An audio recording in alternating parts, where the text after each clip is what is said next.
Good evening, YouTube. Welcome back to this next episode of FPL Family. The real winners here tonight in FPL Family are the podcasters, because the YouTubers, I can only apologise for what you can see on screen right now. Good result for Spurs at the weekend, and we're dressed like this. I mean, do you care to explain this attire? Podcasters, Sam from FPL Family?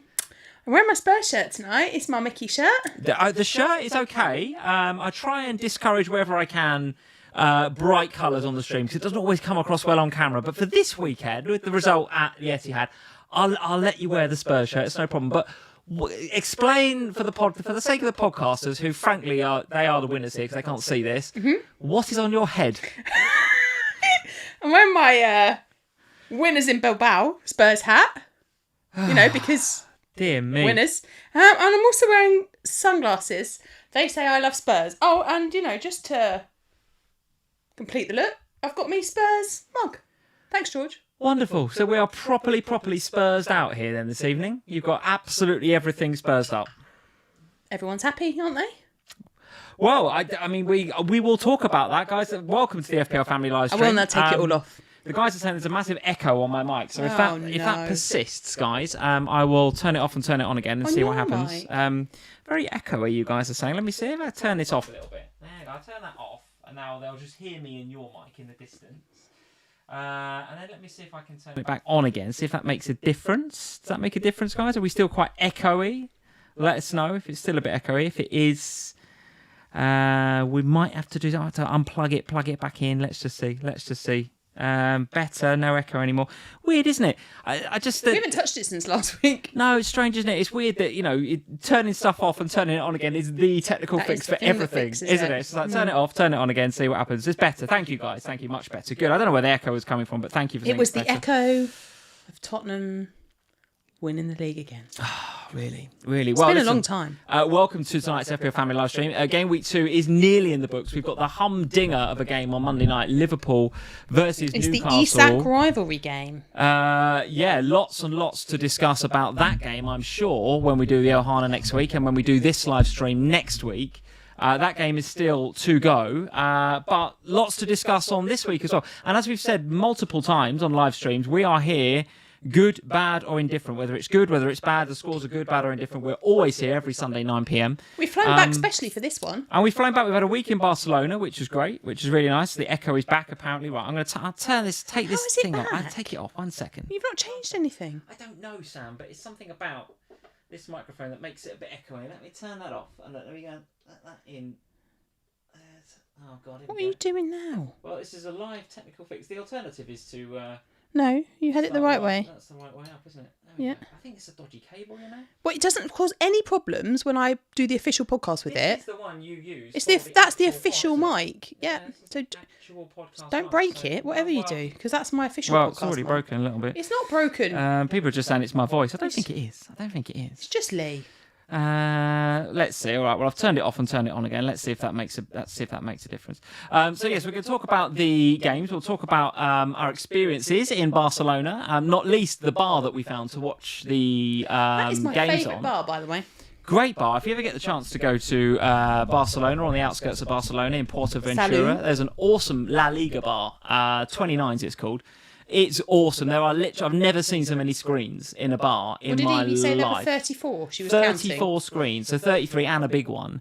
And as you guys will know, not only do we get to watch, obviously we get to watch all of the as many games as possible here on Sky Sports in the UK, but we don't usually get, or we don't ever get, the 3 p.m. kickoffs. Well, you do on the continent. So we got the pleasure of not just watching Spurs versus Man City, but we got the pleasure of watching Brentford versus Aston Villa. You say it was a pleasure. It was. I'm not sure I enjoyed it. I'll be honest. Yeah, well, as a Watkins captainer, I'm sure that you didn't.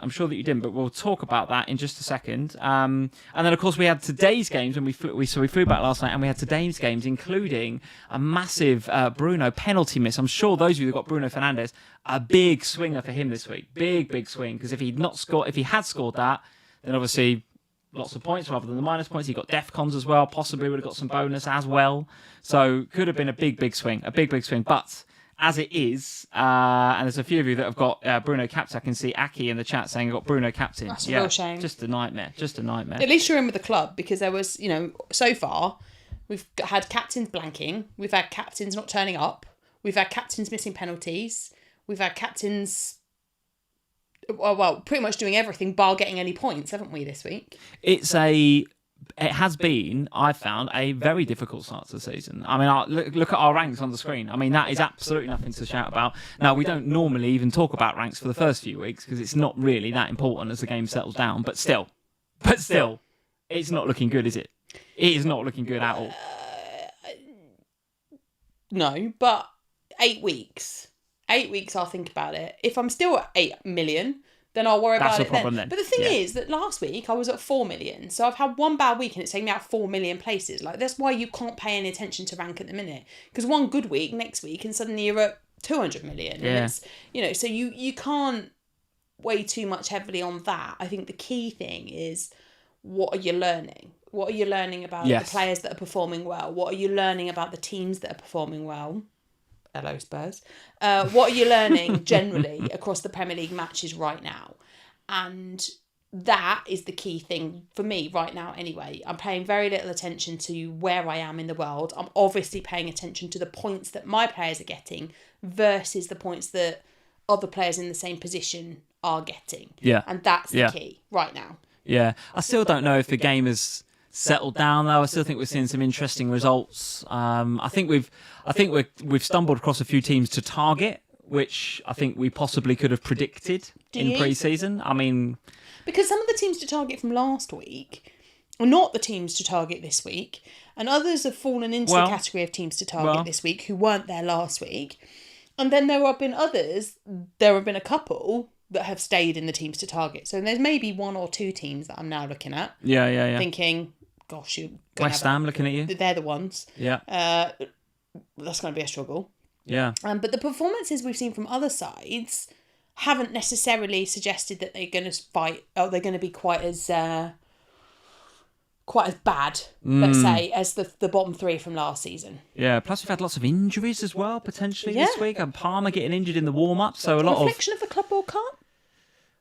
Maybe. I mean, we've got to wait to see on the seriousness of the injury. But he was saying, I think, Maresca, that Palmer hadn't felt quite right in that area about sort of 3 or 4 days. Yeah, groin. And then in his groin, he sort of felt it a little bit in the warm-up, didn't want to take any risks, which I think is fair. Now, the question I would have is, against West Ham.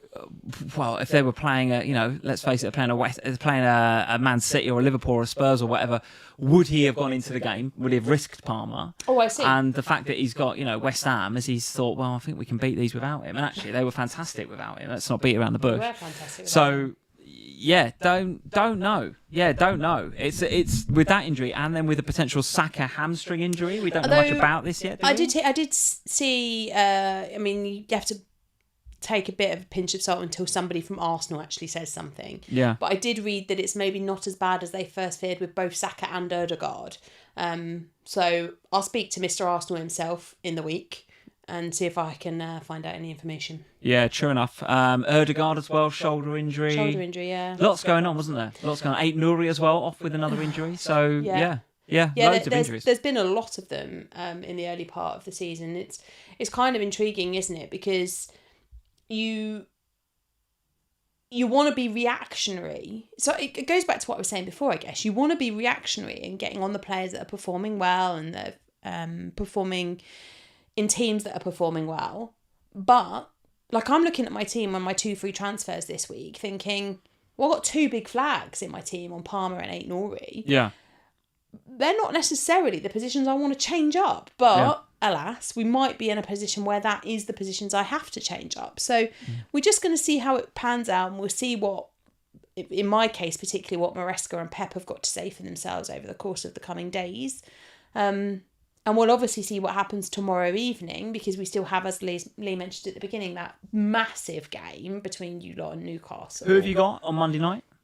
Well, I've got Salah, who I really want to blank, because I've not captained him. You didn't captain him, yeah. Yeah, I captained Watkins. And I've got Vert. So I'm hoping that my new favourite, Flo, is going to be doing the business. It's all going through him tomorrow, I hope. Well, I hope so too from a Liverpool perspective. I've got Salah captain and Gakpo still to go tomorrow. So Ekitike worries me as well because he's been popular as a transfer in. He has, no doubt about it. I honestly can't call that game. Maybe we'll talk about it towards the end of the stream. But it's Ohana, didn't we, on Thursday? Yeah, I think it's a really hard one to call. Newcastle, for sure, with what's been going on in the news, are going to be well up for it. The crowd are going to be up for it. A Monday night game under the lights. It could not, I'd actually prefer for it to be like a 12:30 Saturday, that game, because then it's not so much, the Geordies haven't had all day to think about it and get riled up and quite. Yeah, you don't mind a 12:30 I don't know. Saturday. I love a Monday night. I mean, I'm not a neutral, but I am a neutral.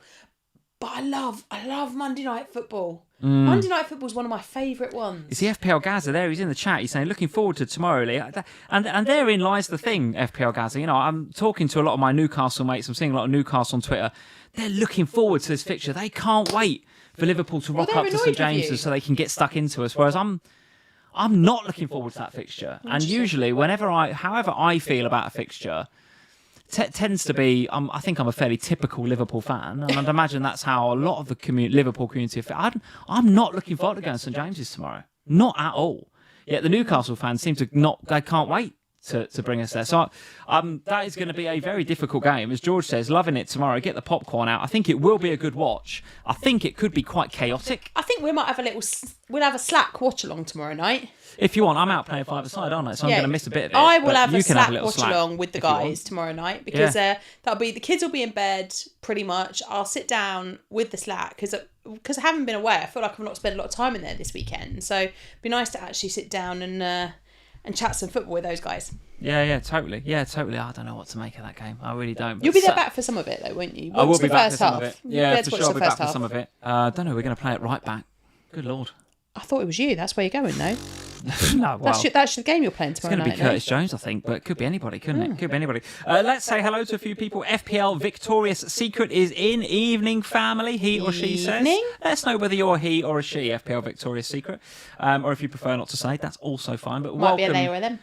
Might be a they or a them. Welcome to the live stream this evening, and thank you for being a member here at the channel as of last week. Thank you for joining up with the channel. George, who I mentioned before, is here. Nice to see you, mate. FPL Gazi, who I said before, 2-2, he reckons. I don't know if it's going to be as many goals as that, but let's see. I do. You reckon it could? Yeah, could be chaos, couldn't it? Could be chaos. I think there's goals, all for Verts. And that's part of the reason I went with Salah captain over anybody else, because I just thought amidst all that chaos, whether Liverpool win, lose or draw, if there's goals in it for Liverpool, I hope he's involved, and he usually is, right? So I just found that hard to call, so I went with Watkins because I thought that game was easier to call, and it wasn't in the end. I got it so wrong. Very impressive. Talk about Brentford later. And I'll tell you what, one of the highlights of my weekend was watching Jordan Henderson back on grass. Absolutely brilliant to watch him.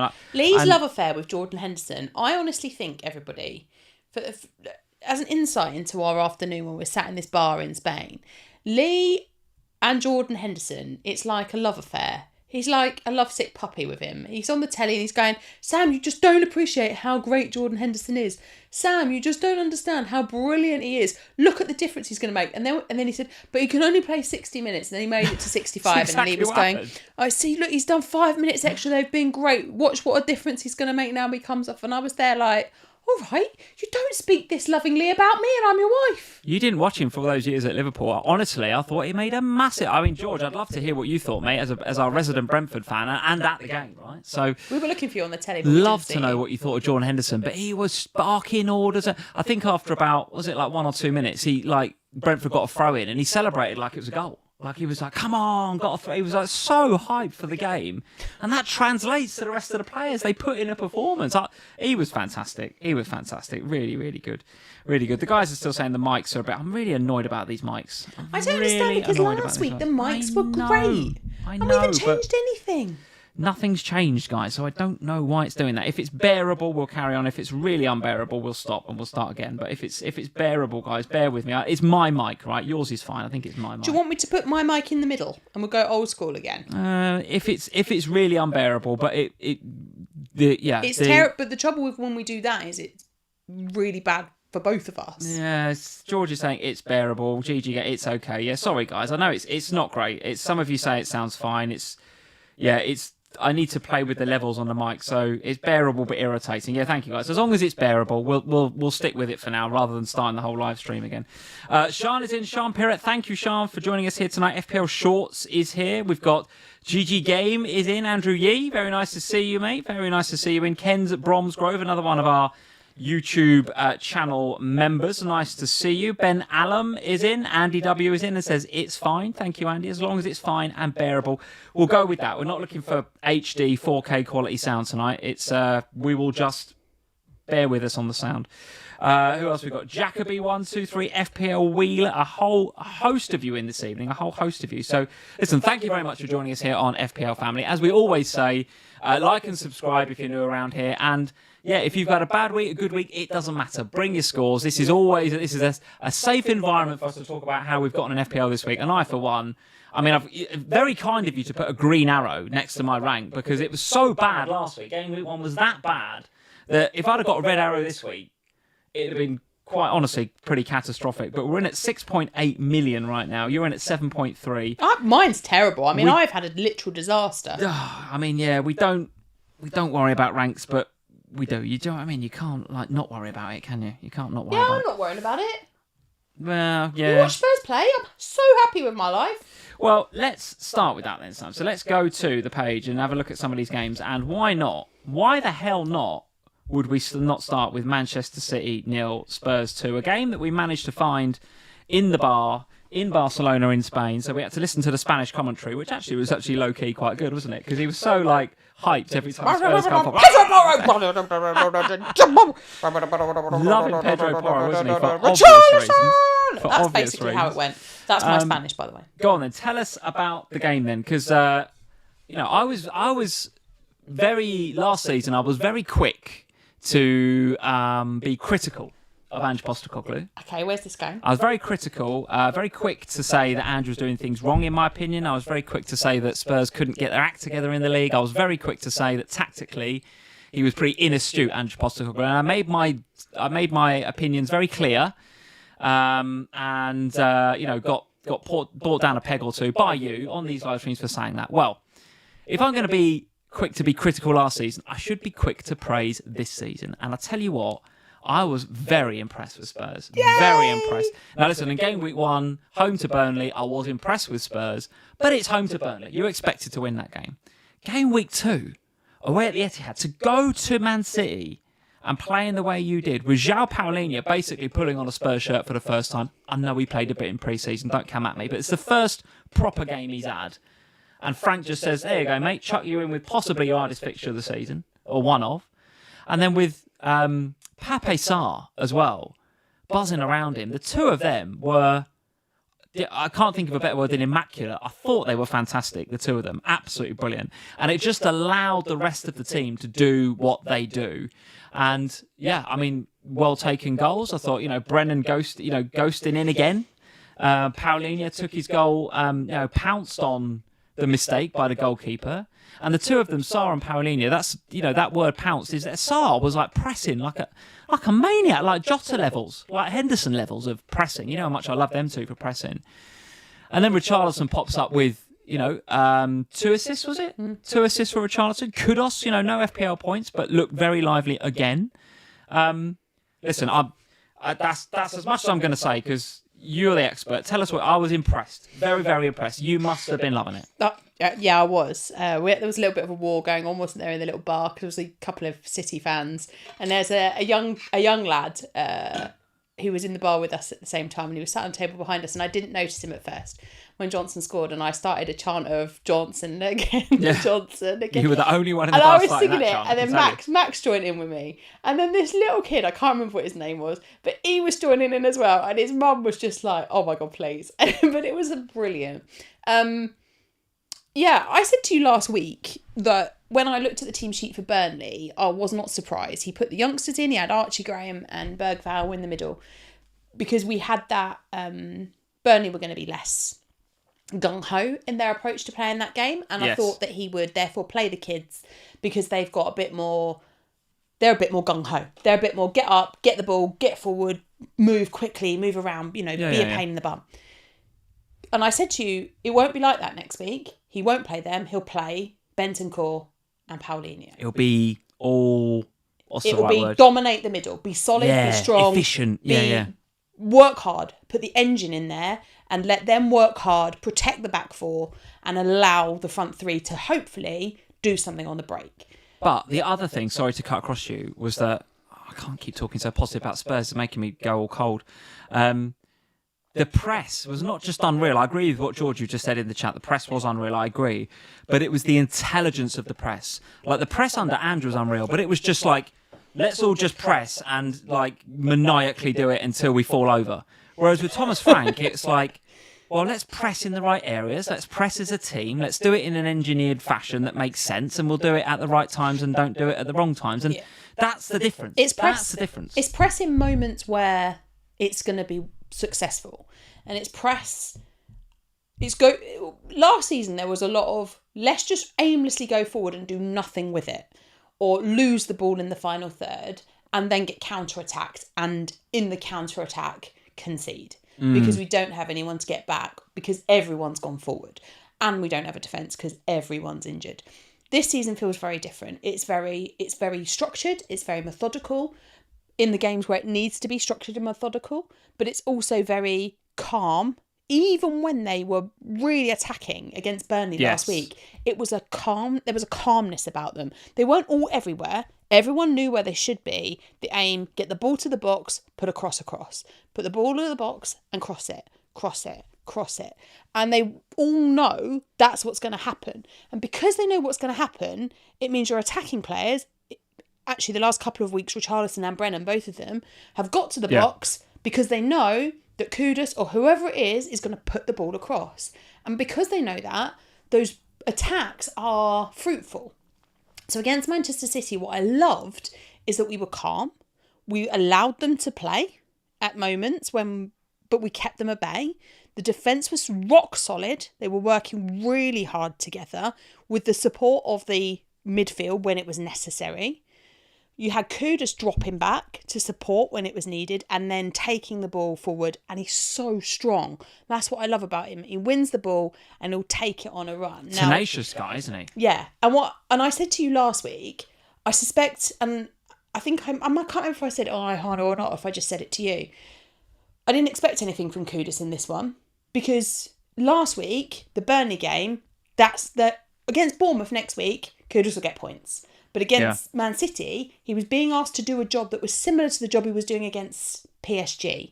He's been asked to win the ball, hold the ball, and move the ball into a transition, and then go with it up top. And maybe he gets an assist, but that wasn't what he was there to do for Spurs this week. It was last week, it will be next week as well. So tell us about FPL then. So Van der Ven continues to look like good value at 4.5. I don't know if he's really anywhere near the DEFCONs. I mean, we've got the new and improved, by the way, so quick shout out to Fantasy Football Scout. Again, if you're not a member over at Scout, go check them out. We use them, full disclosure, we are associated with Scout, we're sponsored by Scout, all that sort of stuff. But I wouldn't be sponsored by anybody else, right? We use them every single Sunday here, and they've got a new and improved. We've used fair play to the IT team at Scout because they have a new and improved. If you can see this, guys, certainly the YouTubers can. A new and improved members area.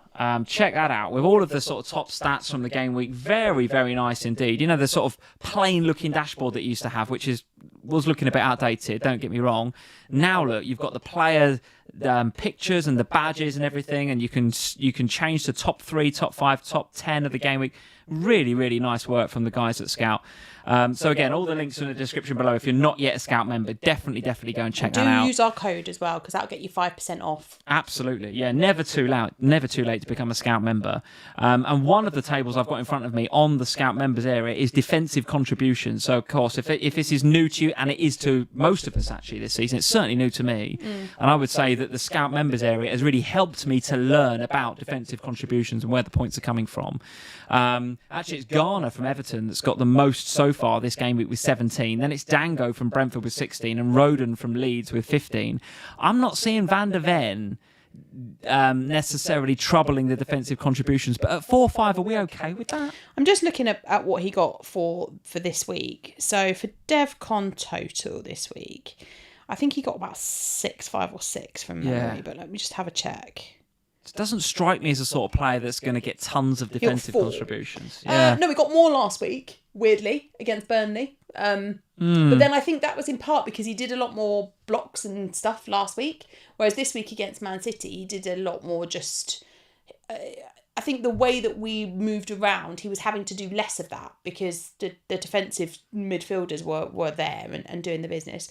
Look, the DevCon thing is obviously important. I'm not going to sit here and say that it isn't. There's something in that. Sorry to just again interrupt you. There's something in that, isn't there? Because, okay, Van der Ven and Romero weren't necessarily in and amongst the DEFCONs, but Sarr got plenty and Paulina got plenty. Yeah. So maybe there's something in that says one of the things maybe I'm learning a bit about DEFCONs is that when Spurs do set up like that and when teams do set up with a clear 6 or a clear, 2 6s in a pivot, maybe that team's centre-halves get less blocks and clearances and stuff because a lot of the blocking and the work is being done by the 6s. And that was certainly the case with Paulina at the weekend. Yeah, I mean, Romero did pick up DEFCON. Did he? This week. He got right. Only just. He got 10. So he made 3 clearances. He made 3 interceptions. He must have been the only one, was he? If the Spurs defence, yes, he yeah. was, yeah. Yeah. Of the defenders, yes. So he made 3 clearances, 1 block, 3 interceptions. Yeah. So that's what he was doing. Clearances, blocks, interceptions, Okay. tackles. What did he do for tackles? Can't see the tackles one. Whatever that number is, 10. No, he didn't do any tackles. 3, 6, 9. No, they didn't. So I think, but last week it was the opposite. It was Van der Ven who did more, and I think that's partly to do with the teams that we are facing and what they are being asked of. Because last week, Van der Ven, sorry for bashing the mic, Van der Ven was doing a lot of chasing back at speed because we were attacking more because it was Burnley. I think that's the difference here. I still maintain, and I've been maintaining this all the way along, that there is no real value in paying extra for Romero or for Pedro Porro. Pedro Porro, I understand why people are doing it because he's on some set pieces.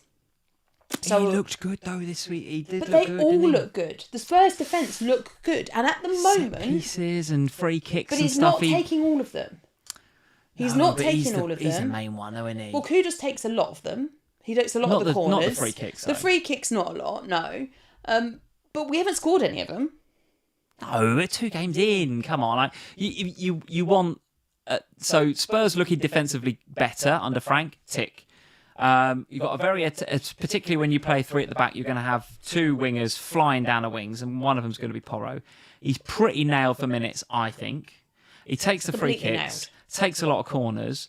At 5-5, that's somebody you want. Of all the problems I've got in my team right now, of which there are many. Oh, don't get me wrong. I'm not looking at Porro as a problem, or even a downgrade to Van der Ven to save $1 million. I'm not looking at that. Don't get me wrong. If you've got Porro or Romero, I wouldn't change them out for Van der Ven. No. But I think if you don't have Spurs, and there will be a lot of managers out there that did not go for a Spurs defender because they've got they've got post-traumatic stress from last season and the memory of it. I get that. I do get that. But we've seen 2 games now, 2 clean sheets. All right, the first one was against Burnley, fine. But it's against Man City at the Etihad. So this isn't like... I feel like if you can get that consistency of performance from Paulinho and Sarr, if you can get that every week... But we will. You're going to keep a lot of clean sheets. Well, you're not with Paulinho because he's not going to play every week. No, but he doesn't have to. But that's the point, is that you're not going to pick Paulinho in FPL because probably he's going to play every other week. When we've got a tough game, when Liverpool, Arsenal, Chelsea, those teams, you're going to see him. He's going to be there with Bentancur. Yeah. In the other weeks, when we play Bournemouth next weekend, I would expect to see Archie Gray and Lucas Bergvall leading the midfield. Oh, so you don't think Paulinho will roll out against Bournemouth? No. He might get some minutes at the end of the game. But I think he'll play Archie. He'll do what we did last week in reverse. That's Thomas Frank, isn't it? He knows. Good man manager. He knows what his capabilities are, Paulinho, and his limitations as well. But whereas it's not Ange just about sort of ignored that, didn't It's he? not just about his limitations. It's about and his strengths. It's about the team's strengths. You put the youngsters in, they'll go buzzing at that Bournemouth defence, and that Bournemouth defence is not solid. Yeah. So you put them in there. Sarr, though, different, will play most weeks at the moment. Talk to me about Richarlison then. So very nice start to the season for him. Solanke on his way back.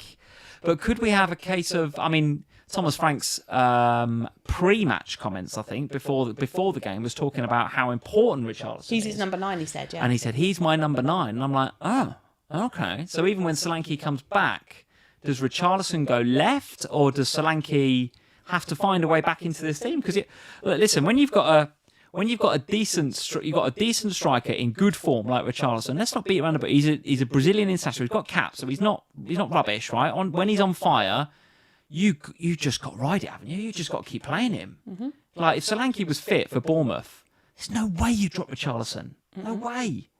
So what about him in FPL? Is he 6'5" and a forward? Mm. What do you think? Better than Fulkrug, no? I mean, I'm better than Fulkrug. Yeah, it's really, the Solanke Richarlison thing is really, really interesting because Richarlison's never been able to stay fit, and that's always been the issue, is that he's had games where he's been fantastic, and then the next week he's gone and got injured again, and he's been out for another 6 weeks, then he's come back, then he's got injured again, and he's been out. And the lack of consistency and the lack of starts has been a massive problem over the course of the last couple of years. Then Solanke arrives. Solanke, who never got injured at Bournemouth, never missed a game, played every minute of every game pretty much for them for a whole season, comes to us, gets injured a few times during the course of last season, and now, going into the season, has missed all of pre-season, bar 45 minutes in the first game, and Richarlison was brilliant throughout the whole of pre-season. He played incredibly well.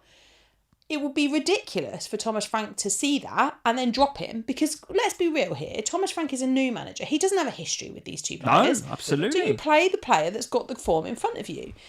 At the moment, Kudus and Brennan Johnson, neither of them deserves to be dropped. They're both playing really well.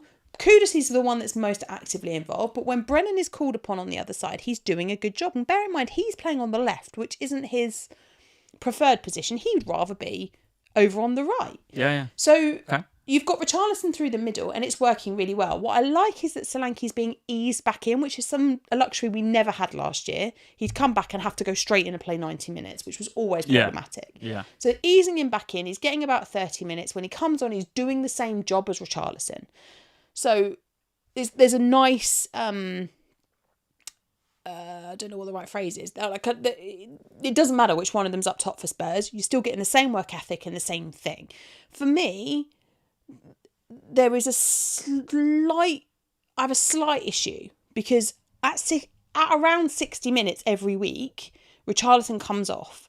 Now, at the moment, he's coming off with a couple of goals or a couple of assists. And if he's done that, you're laughing. All right. Talk to me about Spurs fixtures then. I also want to talk about Man City as well. So I've got, again, another great feature on the Fantasy Football Scouts members area is the fixture ticker. So I've actually gone back to the OG. I like the OG colours. Why? So well, listen, again, if you're a Scout member, you have the ability to change the colours. You can have red and green if you want, as per the Premier League's website. If you preferred the blue and the red back in what I'd call the old Scout days, and I've been with Scout for so many years, I kind of like the blue and the red. Tell us in the chat if you prefer the green and the red. I'll go back to it, but I like the blue and the red, so I've gone back to it because I'm a bit old school like that. Good job you've not used mine. Mine's pink and purple. But you've also got, I noticed, that Scout have built in now something so if you're colourblind, yeah, you can now use the ticker. Yeah. Even if you cut, it's such we've got a colourblind ticker now. Such good but you stuff. can also customise it. So mine's pink and purple. My fixture ticker. God, bloody hell, that's pink and purple. Yep. This is the one for me. I like the OG stuff. But that's, for some people, having because it's Premier League colours is the other one Lee was talking about. So some people may find that easier. Yeah, but Spurs, as we mentioned, their fixtures, Bournemouth at home, as we mentioned, West Ham away. Way! Because they're looking solid right now. Brighton away. Okay, but I'd back you, given what we've seen of those two teams. Wolves at home, Leeds away. Bloody hell. Triple up! How many you got? Well, I've only got one. I've only got Porro right now. Okay, do you feel massively underinvested? God, you're enjoying this, aren't you? This is the best day of my life. I don't know about massively underinvested. Why on earth not? But I do feel like... You've got space for one. I do feel like there's some investment there to be had. Yeah, definitely. So, on your wish list then, because obviously you're not... I don't think you'll be going for another defender. I can't see you doing that. I can't see you doubling up on the Spurs defence. I think if I doubled up on Spurs defence, I'd have to stop playing FPL. That's just can't happen, can it? Although I have got, the premium one. I've got Porro. And there's no doubt Van der Ven's good value. I mean, they talk about value, 4-5. There's not going to be that many 4-5s better than him, right? Look at him. So there's those two. Obviously, Kudus is on radar. Obviously, Richarlison as well. It's those comments from Frank. He's my number 9. That's just that must give him so much confidence, Richarlison, to go out there and do his thing. I just have a bit of a concern about Solanke coming back. I have a bit of a concern around Savinho coming in with Kudus playing as well. Well, Savinho's not fit. Yeah. But hear me out. So I do have still 1 or 2 concerns about Spurs and minutes. But in terms of investing in the team, if I was really clear on who to invest in, oh yeah. I mean, look at them fixtures. Of course. I want to treble up. So you've got Van der Ven and you've got Kudus. Yeah.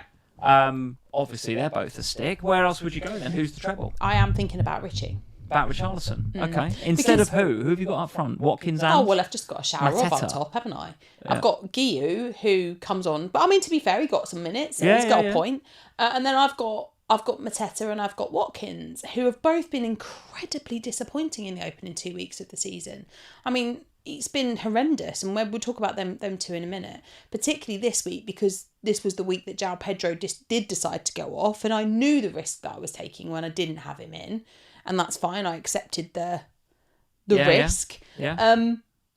But, I'm looking at it and I'm thinking those fixtures are way too blimmin' nice to not have more than that. And as Victoria's Secret says, I don't know who to go for in attack because the goals are spread around. But they are spread around. Which is true. But they're also not. They're affordable as well, Spurs, right? You're not paying, we're not talking about Victoria's Secret. We're not talking about you've got to go and do a 10 on a Palmer or like a 14 on a Haaland. Richarlison's 6'5", Kudus is 6'5". These are all 6'6". completely...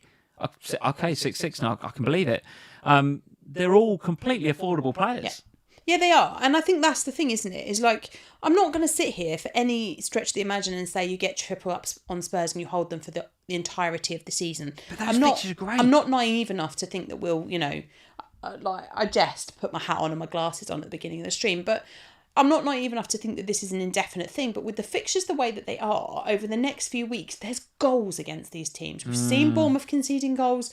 We've certainly seen West Ham conceding goals. Brighton conceding goals, left, right and centre as well at the moment. So with these fixtures, just to finish up on Spurs, because we've already done way too much on Spurs, with these fixtures, you expect to see what sort of formation from Thomas Frank? More of a Burnley style than the Man City double pivot that we saw before. You're expecting a bit more from Kudus in those games. You're expecting a bit more from... Yeah. I would expect to see more from Kudus in these games in an attacking sense. I wouldn't expect him to be doing less defensive work. I think the interesting thing is that because the fixtures are consistently quite nice, it'd be interesting to see what he does with those midfield too. Does he play the Paulinho Bentancur system, or does he... I think he'll play them against Brighton, but and maybe against Bournemouth as well, because Bournemouth have got the Semenyos and the attacking players that could do with being dealt with. But against West Ham, Archie Grant Boval going to start. Absolutely. From a Man City perspective then, so didn't show... Well, I say didn't show up here. I thought Spurs just did a job on them, but... I think, 1.2, 1.3 million transfers in for Reinders ahead of this game, but played him in a slightly different system, didn't he? And we did think that. I mean, that was one of the reasons I think if I did have 0.5 in the bank, I think I probably would have gone from Dewsbury Hall to Reinders last week, because it's a good opportunity to get a couple of price rises, if nothing else. Yeah. And I do think in the longer term he's a decent pick, Reinders. But we do have to be considerate of the fact that he will, and has shown this weekend, he's willing to play a different sort of system, and he played him a little bit deeper. He played Cherky. Cherky was the one that was joining Haaland in the attack. And Reinders didn't have... I think he had one touch in the Spurs box, right? So he's nowhere near the sort of influence in the game, in the final third, that he had in game week 1. So thoughts on City? It's not a panic for me. I mean, it's not, I'm not saying go out and sell Reinders immediately or sell Haaland, but it's just it's making those that were quick to bring him in just maybe think a little bit.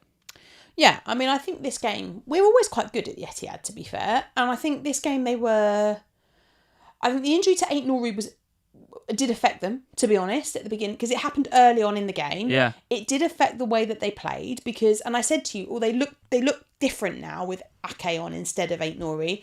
There was a slight difference in the way that they were attacking. And it just felt like they weren't as free-flowing, maybe, out from the back. Trafford was obviously wobbly. How Trafford did not get sent off, also. That's a red, isn't it? It's a red card. That's a red for It's me. basically assault. If I do that to you on the street, I get arrested, Lee. Well, not only did the ball had gone, right? So he's missed the ball. I was not happy. And he's just got it there. And then, once the ball's gone, he then puts his knee up and takes him out. That's a red in my books. Well, so Trafford but from that moment on, he does look wobbly. He's not. He's a bit like, oh, I've made a mistake, and it's in his head, I think. Yeah, and then they'd lost Aït-Nouri, and they've obviously not been practicing the system with Ake, so they did feel a bit defensively vulnerable, a bit lopsided, and a bit less. So last week against Wolves, it was gorgeous. It was lovely attacking, flowing football. This week, Spurs had a strong line of defence. They were lopsided because Trafford was a bit wobbly and Aït-Nouri had disappeared, and they were playing Reinders in a different position. So everything was just a little bit unsettled. Okay. It would not, however, make me want to throw my Man City players out. No, definitely not. And the fixtures are nice now, though. And there's a reasonable chance that Donnarumma comes in for next week. Right? There's a reasonable chance that they sign him up, I think. Let's move on, because that was way too much for Spurs loving. That's made me feel a little bit queasy. West Ham 1, Chelsea 5. Let's go back. All the glasses. Let's go back to Friday then, to from an FPL perspective, certainly, the Joao Pedro show. A goal and 2 assists for Joao Pedro and 3 bonus points. I thought he was really good, but I thought 15 points sort of flattered him a little bit in that game. I mean, if you look at his XG and look at how much he's overachieved, I think his XGI in that game. Listen, I've got him, right? So I'm very happy with the 15. It's the only thing that's gone right for me in this first couple of weeks of FPL, right? But Chelsea, I mean, the whole narrative that I was trying to spin in pre-season about, they're going to be tired after the Club World Cup, not a bit of it. I mean, they've just carried that momentum on into game weeks 1 and 2. Now, listen, West Ham were terrible. And if you've got a Sanchez, you've got a Cucurella, if you've got a Chelsea defender, you're bang unlucky, because that's a 0.01 XG strike that from Paqueta. It's a glorious goal, by the way. I mean, even Jamie had to get the Juve assist, right? But they did nearly concede again. I mean, I know that Fulkrug was eventually offside, but they do have a bit of a wobble in them, the Chelsea defence. So maybe unlucky, but also, yeah. Yeah, okay. Well, listen, take nothing away from Chelsea and take nothing away from Maresca and how he's gotten playing right now. Not at all. I don't mean that in a negative way to Chelsea at all, because they were by far the best side in this game. West Ham are dreadful. We'll talk about them in a minute. Chelsea played really, really well. Like, there is nothing not to like about it. The question for me is, what do we now do about Palmer? That is the big question. What is the prognosis? Do we even know what's really wrong with him? We know there's a groin issue. We know that it's going to be looked at. Because they didn't miss him, Lee. Yeah, but listen, they're not going to not play Cole, are they? Well, no. The question in my mind is, okay, let's say he's out for a couple of weeks. Let's say, well, I ain't having 10.5 sitting on my bench for a couple of weeks for a start, particularly when in a couple of weeks I'll be in wildcard territory probably. And if for whatever reason I have a real burning desire to bring him back, I can get him back on wildcard. The thing for me is I'm like, well, I can make that decision when I get there, because at the moment there's looking like better assets at Chelsea than Cole Palmer. He ain't scored an open play goal since January. No. So has he lost his golden boy status a little bit, Palmer? He hasn't, because we keep bigging him up and we keep, he's 10.5. We're all getting him game week 1, and Chelsea fans obviously love him. Of course they do. But no open play goals since January. Why are we paying 10.5 for this kid? Well, there was a lot of questions you asked in that or a lot of things you said in that little monologue. I think the fixtures that Chelsea have moving forward mean that even if it's a groin injury that he could play with, even if it's not that bad, it's just a niggle, I don't think that they will be they don't need to risk him. Fulham at home next, then Brentford away, Manchester United away, Brighton at home, Liverpool at home. That's the game.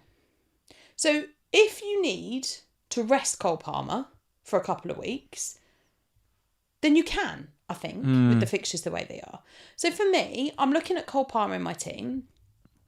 I'm thinking, I've definitely got the wrong Chelsea player. I should have just gone for Joao Pedro and stopped being clever, or trying to be clever by going for Mateta. So why don't I just sell Watkins, who's stinking up my team as well, and get Joao Pedro. We can't sell him. I'll tell you why in a minute. But yeah, okay. And also get rid of Palmer. Now the thing for who? Where are you going? Well, there's loads of options that I quite like. Yeah. Not necessarily at Chelsea, because I think if I'm going Chelsea, I just go Joao Pedro and be done with it. Well, based on the previous 30 minutes of waffle, you could go Palmer to Kudus, couldn't you, and save yourself 4 million? I mean, I've already got Kudus. Yeah, but if you were non-Kudus owner, that is a move you could make. 100%, and I don't know why you wouldn't do that. I mean, there are other options as well, aren't there? At other clubs, and I'm really, really intently going to watch Liverpool tomorrow because I've only got 2 Liverpool assets, and so I'm thinking, have I got the right ones there? Could I go with one of them?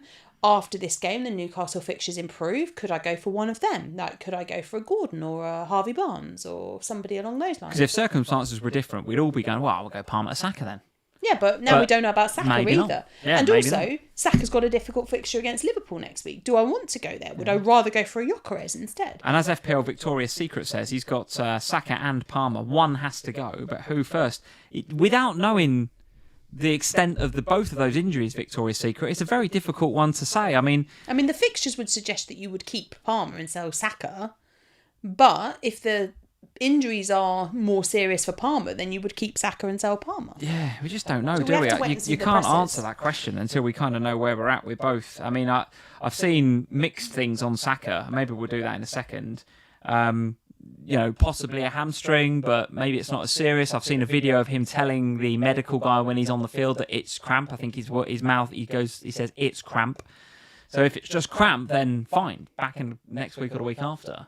But if it's a hamstring, and bear in mind he's got history with that injury, then maybe it's longer. Yeah, maybe it's longer.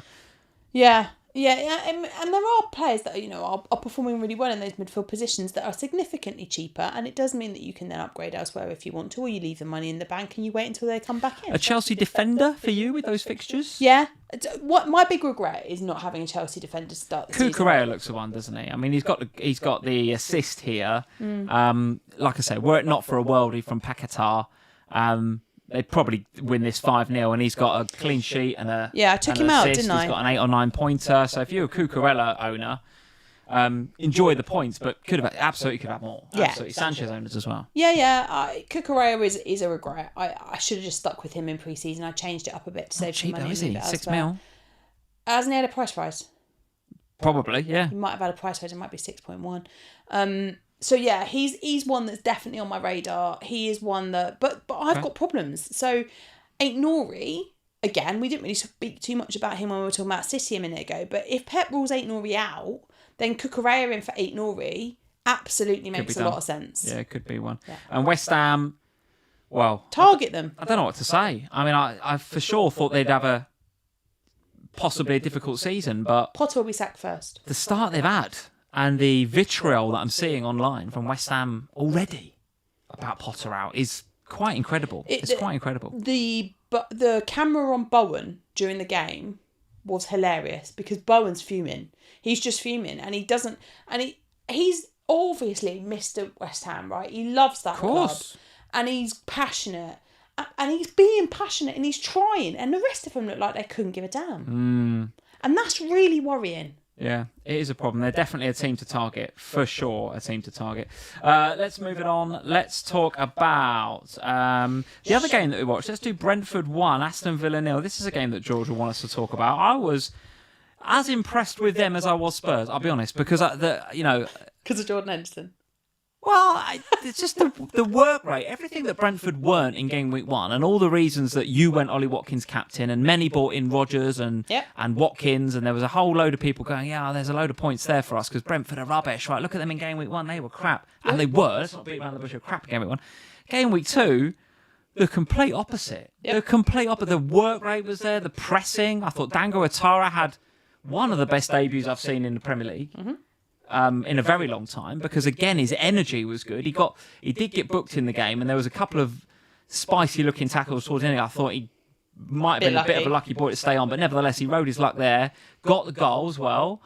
I just thought Brentford were great, and I was not expecting it at all. I was expecting an away win here, but Villa looked toothless, really, really toothless. I couldn't agree more with you. I was honestly expecting a massacre in this one, and I think I said during Ohana, I think Villa could put 4 or 5 You past said it's them. going to be 4 or 5s. I was like, nah, I back Villa to win, but not 4 or 5s. I honestly thought that... I watched Brentford last week. They looked all at sea. They didn't look like they knew what they were doing. They were missing their key assets. They just looked poor. And then roll forward to this one, and obviously we got to sit and watch the whole thing, which, you know, and as a Watkins captain, I was like, oh, this is ideal. I've just watched Spurs win. I'm going to watch my captain bang a hattie, and I'm happy. It was actually unusual, wasn't it? Because not only was it at 3 o'clock, which we never get to watch. I'll turn my mic off. Well, not only was it unusual because it's at 3 o'clock, which we never really get to watch here in the UK, but because the bar that we were in had stuff for the kids to do, like table football and FIFA. There was a PS5 with FIFA. He found a little mate to play FIFA with, and Evie was keeping herself occupied. I actually was able to sit there and actually properly watch it. We watched it together, yeah. So this game, I watched it properly, watching Brentford, and I was just super impressed. I don't know what to make of Villa, though. I mean, well, let's talk about Brentford for a minute first, because... So last week I sat here and I said on the official podcast in the week, I picked Morgan Rogers as my differential because I was all about targeting Brentford. This week I feel like Brentford showed up, played well. I was impressed by Dango. Like you said, I thought he had a really good debut. Damsgaard as well. Damsgaard, unlucky with his goal. Probably should have scored. Yeah. Damsgaard's always he's good. Yeah. He's a good player. They've got good players. They just lost their best. Yeah, they have. But they've done a good job with Dango coming in. I think that'll make a difference. I do think that front three of Dango and Thiago and Sharda. I'm not sure about Thiago. He's got to get it clicking, but I think there's signs there of that being effective. I don't know about Thiago. I'm not convinced. He looks a bit like... I don't know. I think there's a player in there somewhere. I don't know. I like Sharda, even though I don't think he looks like he should look like. I was telling you this the other day, wasn't I? But I like Sharda. I like Damsgaard. I like Dango. I don't know about Thiago. I don't buy it. I don't think he's good enough. Interesting, all right. But I thought Brentford were much better. I'm not investing, though. Right. I don't think there's anyone from an FPL perspective yet.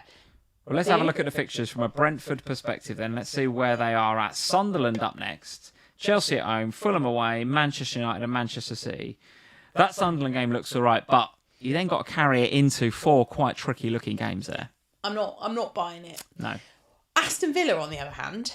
Go on then, because Villa are a little bit more FPL relevant, I think, because there's more assets on people's teams. Well, yeah, so Konza will be back for next week, so that's one thing to be said. But defensively, they were poor. They were really poor, Aston Villa.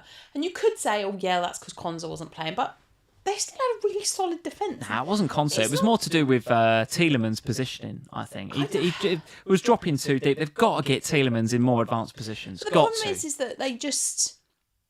I don't know, defensively they weren't good. And in attack, well, they just didn't really create anything. And when they did create stuff, it wasn't good stuff. And that was the issue. Like there wasn't even one moment, really, where I thought Watkins might do something. Say what you want about Rashford and Asensio, but they did give him a little bit of X factor, didn't they, when they come on? Yeah. And even like Marlon finished the season all right. But there's a competition. Has he got a problem with Marlon? Like Marlon for me is so obviously a player that I think would make a difference to that Aston Villa first 11, particularly getting beyond a man, right? But he just benches him the old. Is there something wrong between Emery and Marlon? I don't know. And he did it with Watkins for a lot of last season. He just benched Watkins for no apparent reason. When you're on the naughty step with Emery, you're sort of there, aren't you? You struggle to get off it. And the problem is that they don't have a plan B. So when it's not working, there isn't another place they can go. That's a good comment. Yeah, what is the plan B? The problem, and honestly, I think having watched obviously this whole game on Saturday, I think the problem with Aston Villa right now is the midfield. There's no creativity in that midfield at all. I agree, And they've got rid of all of these really good midfielder players that they used to have. But they've got PSR issues, haven't they? That's why they can't. They desperately need to buy somebody in that middle. But they need to buy a couple of players for the squad, I think. But that's why they're fighting about with Rashford on loan and Asensio on loan and having to go back because they can't afford it. They've got no money. No, but like Everton have just got Jack Grealish, right? I would have tried to get him back because he loves Villa. I'd have tried that. You look at Jack Grealish today, he made a massive difference to that Everton team in the way that he played. But maybe he didn't want to go back. Maybe he doesn't want to go back, Lee, but he is the sort of player that they need. They need that creativity in the middle, and they don't have it. Now, maybe that's because of Tielemans' position on the pitch. Maybe it's the lack of the Ramseys and those sorts of players. But it's like, if Morgan Rogers doesn't get the ball to Ollie Watkins, there isn't a plan B. Very reliant on them two, aren't they? Very reliant. What are you doing with Watkins then? Because I don't think you can sell him. Have a look at these fixtures for Aston Villa. I don't think you can sell him. They are top of the ticker between game week 3 and 7, according to Fantasy Football Scout. Palace at home, Everton away, which is possibly now looking like a tricky fixture. Sunderland away, possibly tricky. Fulham at home, Burnley at home. They are top right now. It's be very difficult to sell Ollie Watkins, even with Gyökeres doing well this week, which we'll talk about in a second, because Arsenal's fixtures look very difficult coming up over the next sort of 3 or 4. But Villa, well, you can't sell him ahead of Palace at home, can you? You just can't. Right, here is my Go on. contentious statement of the week. Oh, only one. Go on. Well, this is the first. I think Ollie Watkins is about to become last season's Cole Palmer. We all hold him for way too long, and we should have just got rid. Do you reckon? Yeah. Do you reckon? Because we're going to hold him through fear of those fixtures, because he's highly owned and the fixtures look good on paper. We are. Honestly, are those fixtures actually that good? So next week they've got Palace. Palace have been really good. Defensively, all right. Yeah. They've been good. Yeah. Going after, who they got after that? Everton. Everton away. Well, I watched Everton today. They looked all right. That'll be another game at the Hill Dick, won't it? Another one up there. They looked all right. Defensively, they were solid. Yeah. Who they got after that? Sunderland away. Well, game week 1 were all right. So the problem with Sunderland is that at home, they're up for it. They know the home games are really important, right? You'd still back Villa, though, wouldn't you, in them 3, I think, wouldn't you? Them 3? Sunderland, I would. Would I back them against... I don't think I'd back them against Palace. I'd back Palace. I don't know. And then Fulham and Burnley both at home. Good fixture. Very... You're either going to be very right or very wrong. Right? The thing is with Watkins... It could be. It could be. What did you see from him in game week 1 or in game week 2? Both of which have been nice, attractive fixtures. What did you see from him in either of those 2 games that makes you think that in the next 5 weeks he's going to get multiple goals? Yeah, it's true enough. It's true enough. Because I didn't see anything yet. Yeah, and it's one of them where, you know, there are other strikers. If you haven't got Joao Pedro like you, that's an easy one to go to and have $1.5 million in the bank. If Hugo turns up again tomorrow, there'll be a few looking at him in that sort of price bracket. Yep. Gyökeres has popped up with a couple of goals, and if Saka's out long term, there's a reasonable chance he's the new king penalty taker. Yep. I mean, let's do that next. I hear you on Villa. I was really disappointed, and I'm and as a not sure Watkins what they've owner, got I to also do. think that has an impact on my thinking, because I'm obviously very annoyed. Totally. Arsenal 5, Aston Villa 0. Let's go back to this screen here. So Arsenal 5, Leeds 0. I must admit, when I was putting together my game week 1 team and it had no Arsenal in it, I was looking at the first sort of 5 or 6 fixtures and thinking I can go without Arsenal, and I'll look at them and I'll see how they get on. But this game week 2 against Leeds, I was like, whatever happens in this game, I just have to take my medicine and accept if I'm going to just ignore Arsenal for the first 5 weeks, and they go off on this game. It is what it is. Literally, it is what it is, and I will just have to suck it up. Well, I've definitely sucked that up, because Saka was very, very good. Of course, now injured. We've got to wait to see the extent of that injury. Julian Timber casually dropping the second highest defensive points ever scored in FPL, second only to John Arna Risa. I think I saw that tweet back in 05-06, and there was another Everton defender, I think Gardner, that got 27 points also in 03-04. God, you can tell I've been researching for off the bench on Tuesday, can't you? But casually dropping like a 24-pointer there, Tim, but unreal. The thing is, we were at the airport when this game was going on, and Lee... So we didn't really watch it, We did not watch it, and Lee was reporting via SofaScore to me of different things. So he said, Arsenal's just scored. And I was like, okay, who is it? And he was like, oh, it's Timber assisted by Rice. And I was like, yes. Oh... Rice is a little bit annoying because people do have him, but Timber is fine. No one's got Timber, because if you've got an Arsenal defender, you've got Saliba or you've got Gabriel. And I was thinking back to the days last season where I loved owning Timber. And then you said about the next goal, and it was like, I think the next time you updated me, it was like 3-0 or something. And I was like, we're sort of getting away with this. We're sort of getting away with it. Saka. Because Timber was getting a point. Because it was no one's got him, that's no right. one's got him.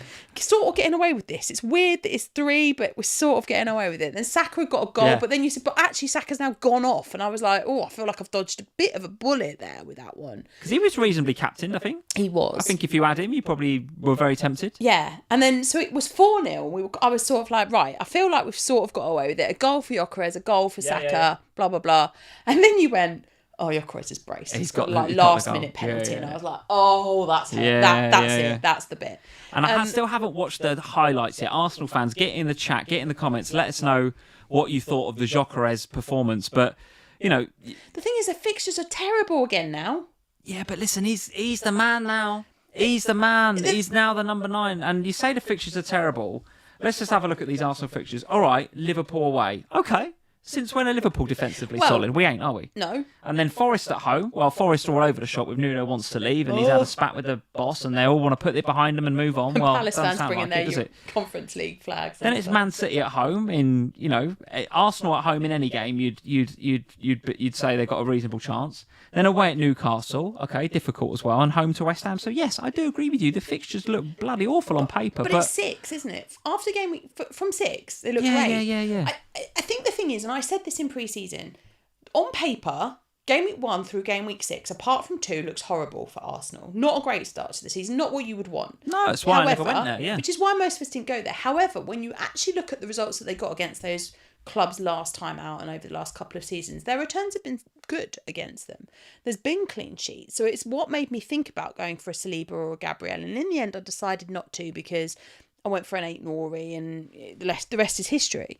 But I knew this week was going to hurt. There was no way I was getting away with it. Yeah. It was their first home game of the season. It was against a newly promoted side. There was no way that we were getting through this one without it being painful. It is what it was. I accepted it. Going into next week, the question is, do we go and invest in Arsenal? Well, I don't think you can with Saka. You're going to have to wait and see how that lands. I also do think if Saka and Ødegaard are both out, that is problematic for Arsenal. Well, here's a question then from Victoria's Secret. Thank you again for the super chat, mate.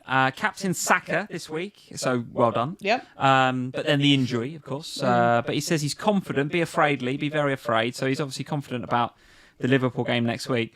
We're coming next week, he says, Eze with the winner, #SorrySam. So for anybody that wants to know my feelings and more importantly your feelings on the Eze transfer and the Arsenal Spurs thing that's been going on this week, go check out the Ohana podcast from Thursday. We did a whole load of it. We did a podcast live from Barcelona when we're on holiday and we put it on our Ohana Patreon channel. So go check it out over there. You don't have to, it's not behind a firewall, just sign up to Patreon.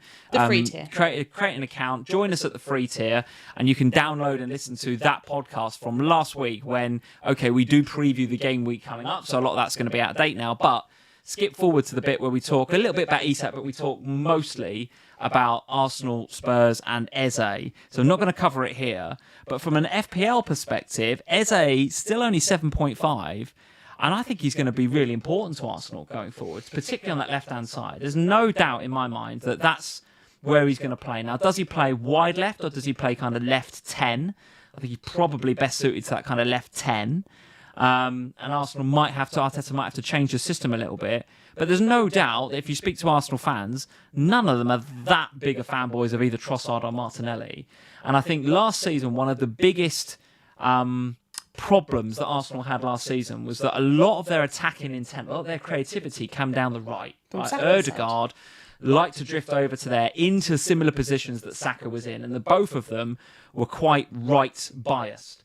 And a lot of teams in the Premier League would figure that out. They're like, okay, well, we'll just overload bodies on the right-hand side, and that's fine. You can stop Arsenal's creativity, and it doesn't matter whether it's Havertz or Jesus or whoever it is in the middle.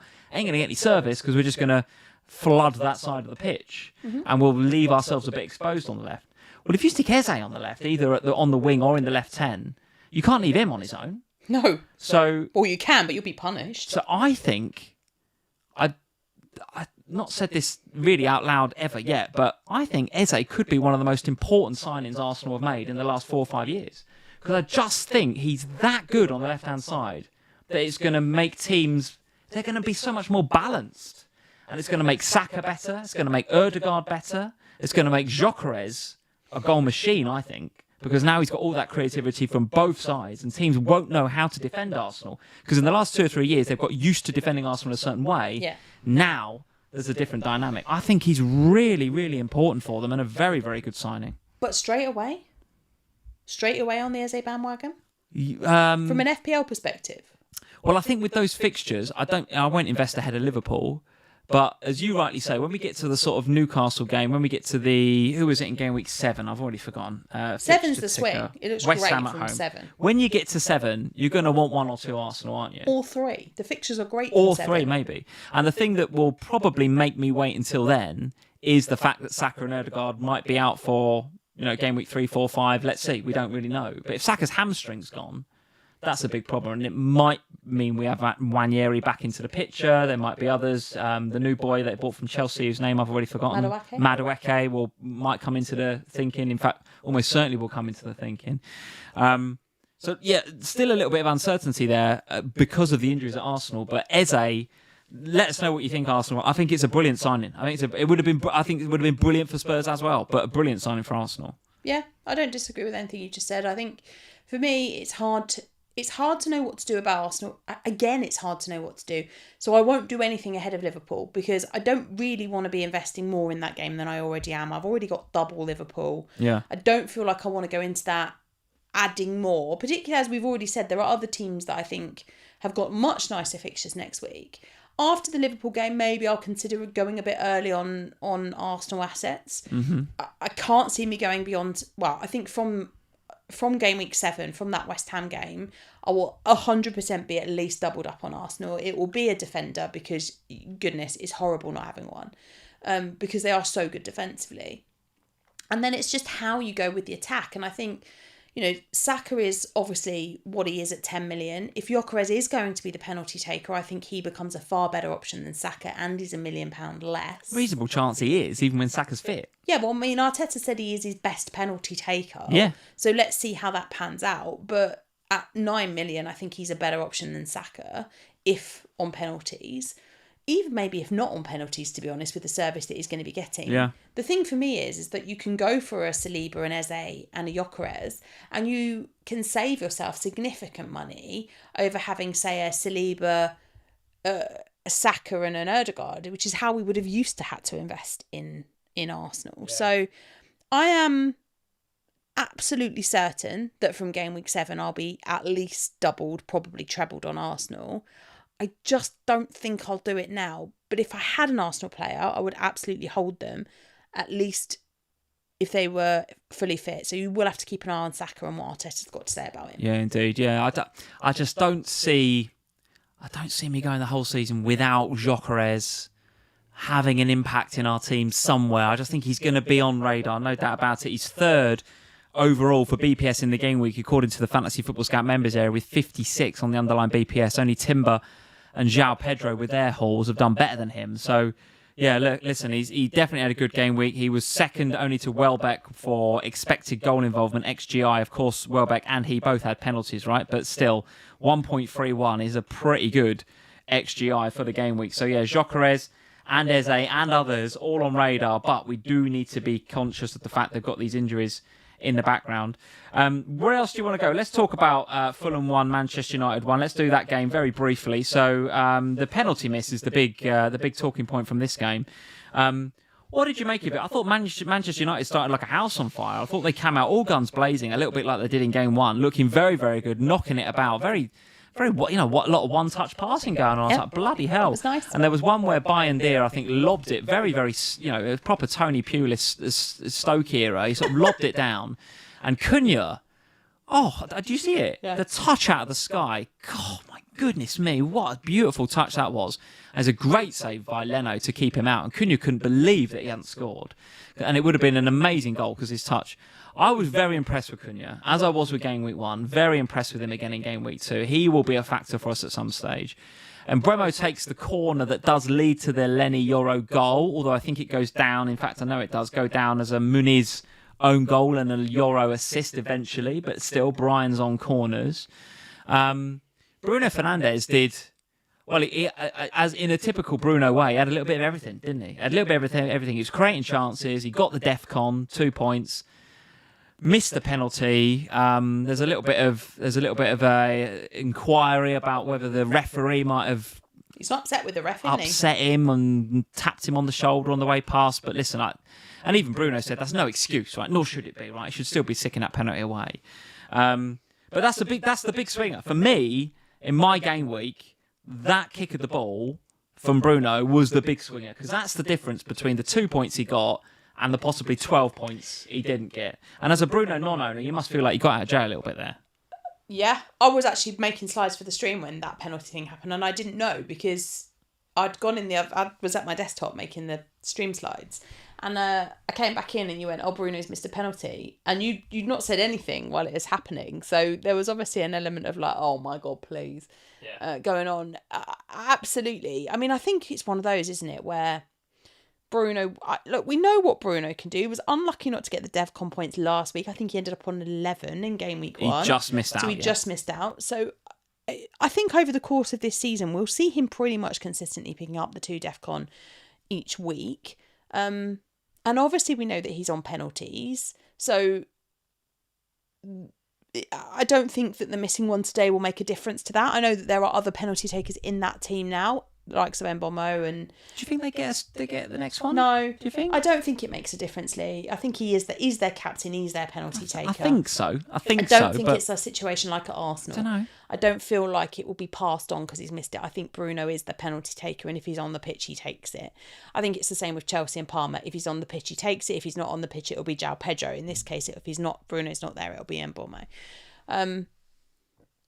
So yeah, I do feel like I dodged a bit of a bullet there, but equally, I don't know, like Manchester United are a bit... I was really impressed with them last week. And I was quite impressed with them this week. But I just don't... Kind of a typical Man United performance from last season though, wasn't it? Yeah. Like, good, promising, can't get it over the line. No. I mean, even the Smith Rowe, like, I've got Dorgu, who I thought had a pretty good game, and the clock ticks past 80 minutes, and I'm like, I might just get a clean sheet out of Dorgu here. Well, no, didn't get that either, did I? No, same way you hit the post last week, wasn't it? Yeah, it's just like, Christ almighty. Now, with the Manchester United fixtures, let's have a look at them. They don't look too bad, actually, particularly if you look at them for next week. So Burnley at home looks good. I ain't selling either Bruno or Dorgu ahead of that, am I? And then it's Manchester City away, Chelsea, Brentford away, Sunderland. So would you trust Bruno Fernandes with the captain's armband next week? We will talk about that in just a second, Sam. We'll talk about that. Let's crack on. Sorry, wrong screen. Let's crack on with the rest of these games and do Everton 2, Brighton 0. Grealish with the 2 assists. Endai with the goal. Good performance by Everton. If you've got Pickford, well done. The penalty save is good, and Tarko continues to be a DEFCON monster. No? Yeah.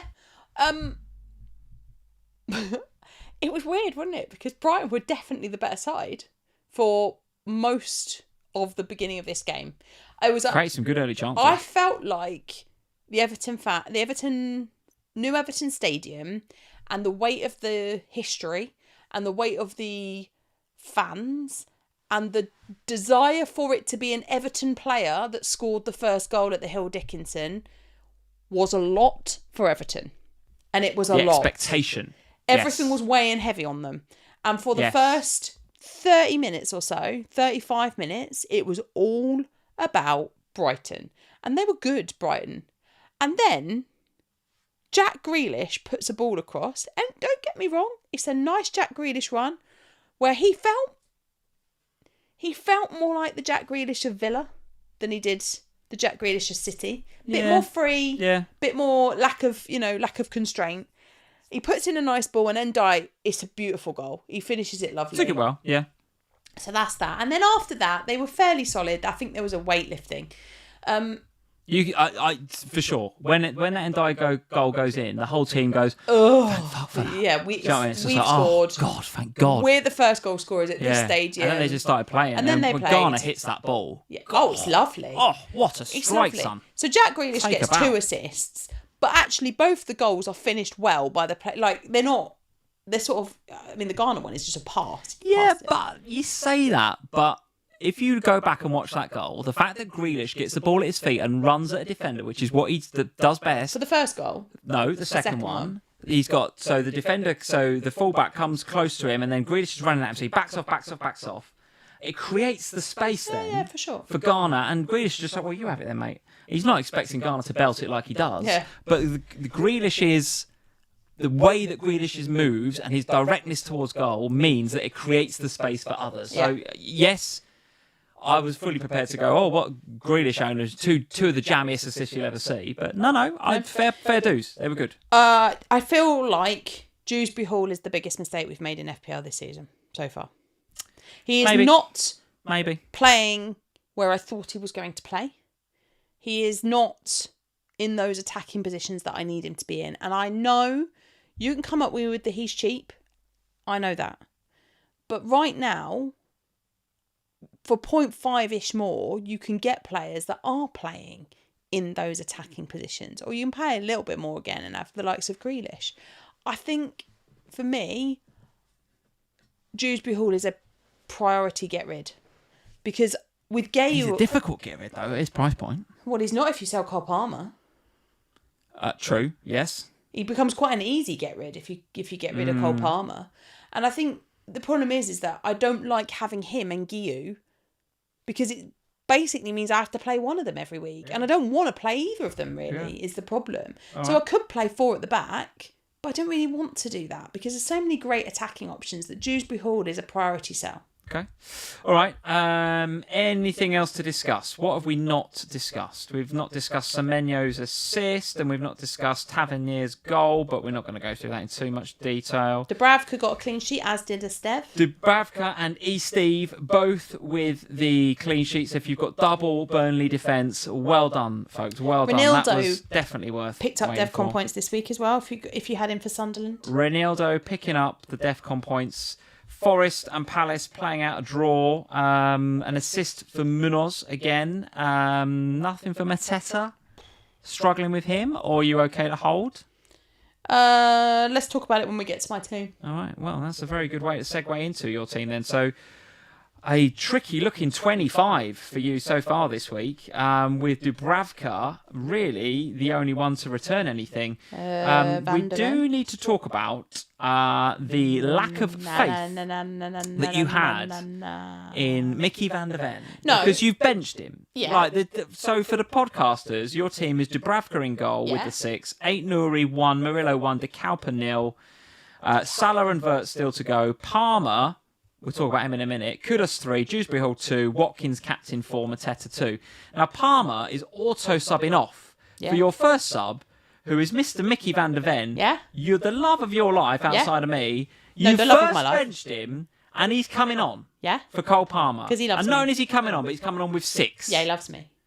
You have jammed that like you would not believe. Would not believe. So in actual fact, oh my! So seriously, like if that Van der Ven doesn't happen, you're on 19 points. Yeah, but and if the Bruno penalty goes in, it's a stink. It's a stinker. It's generational. It's not generational. You're not as. It's generational. If that penalty goes in, you can't use that word in FPL. Have you not learnt from as?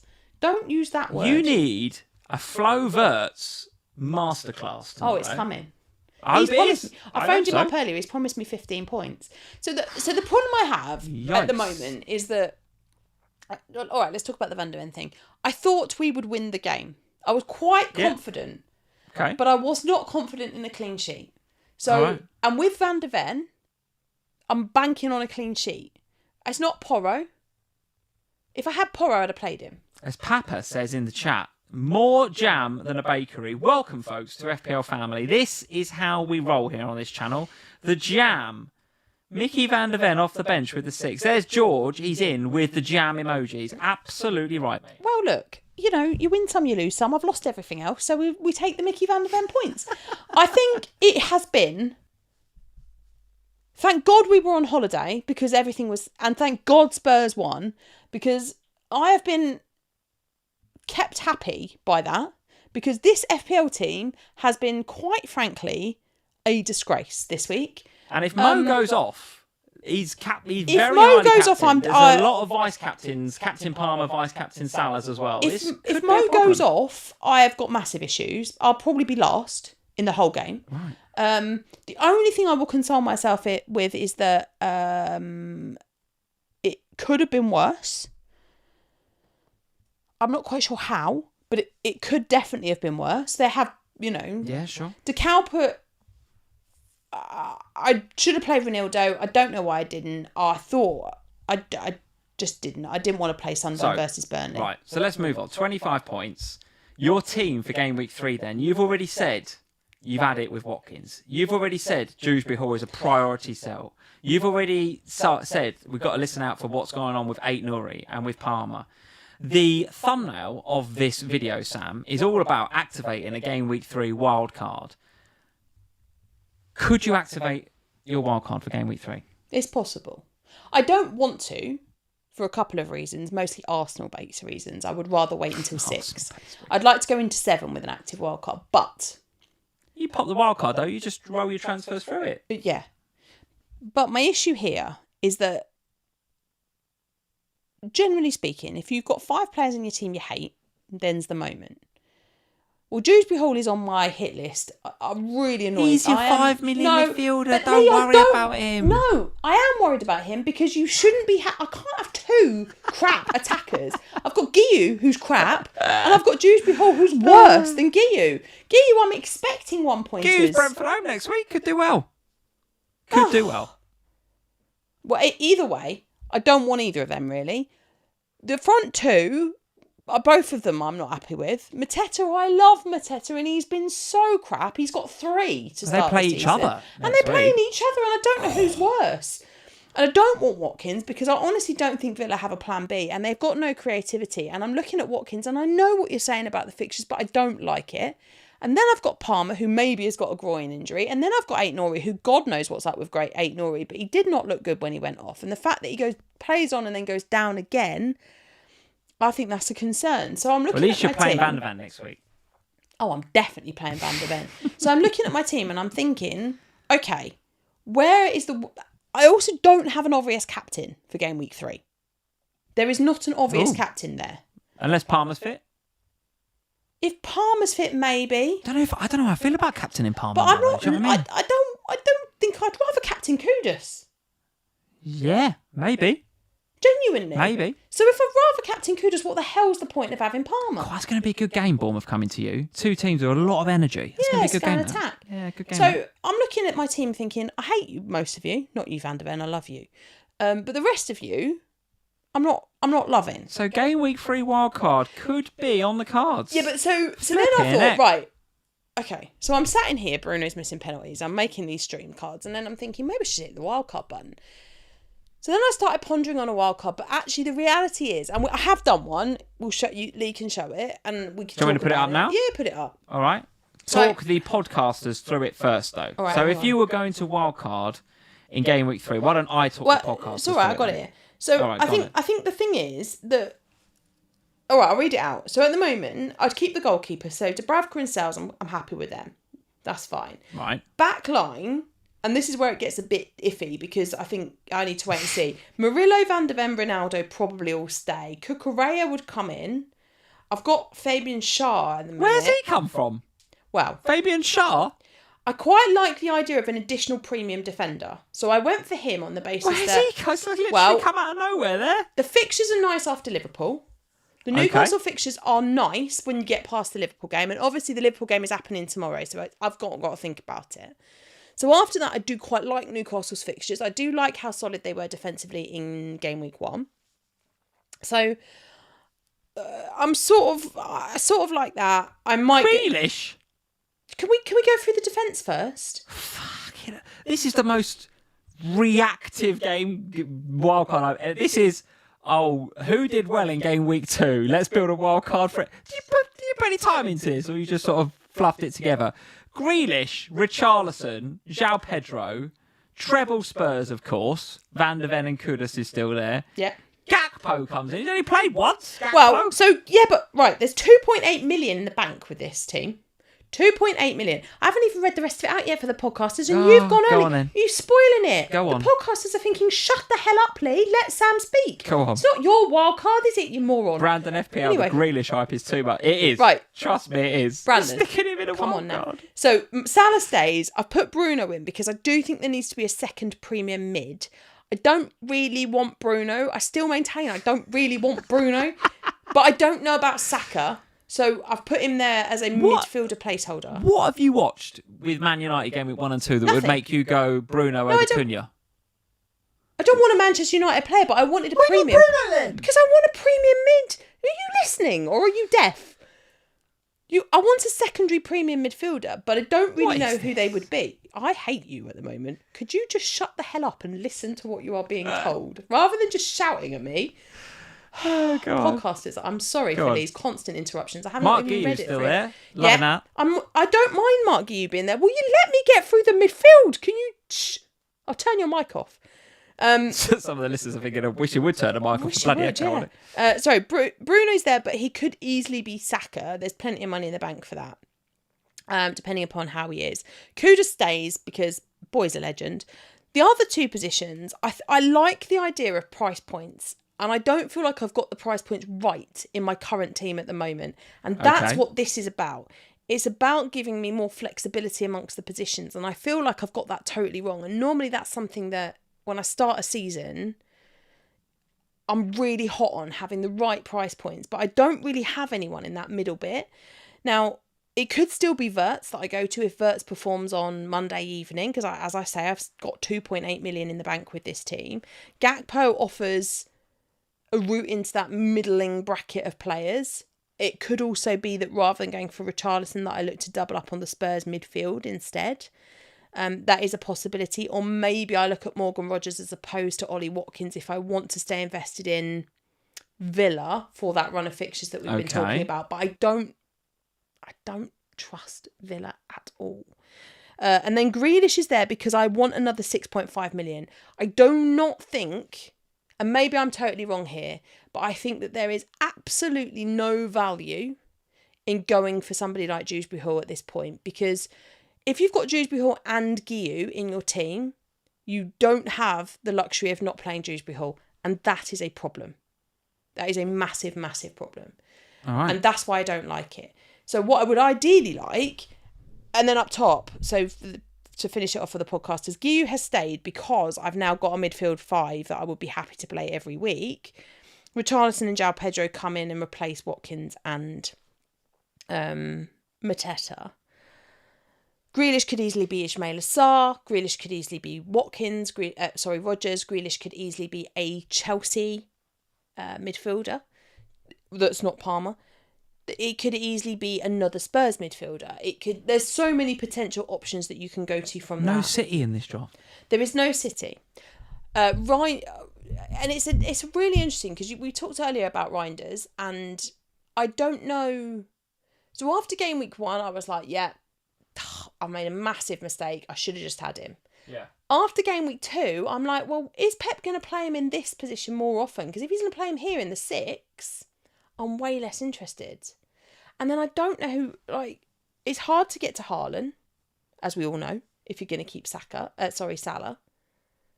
So the question then becomes, well, who else would you go for in that City team in attack?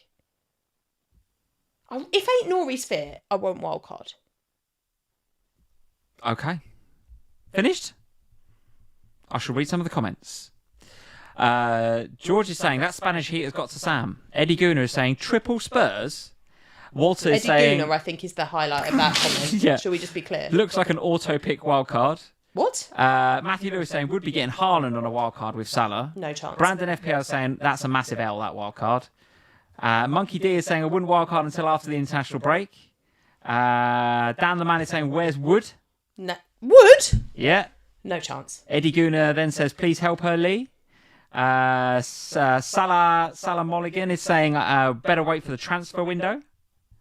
Yeah, look, this is well done for putting it together, but that is a nonsense team. God, that is you cannot wildcard to that team. Why not?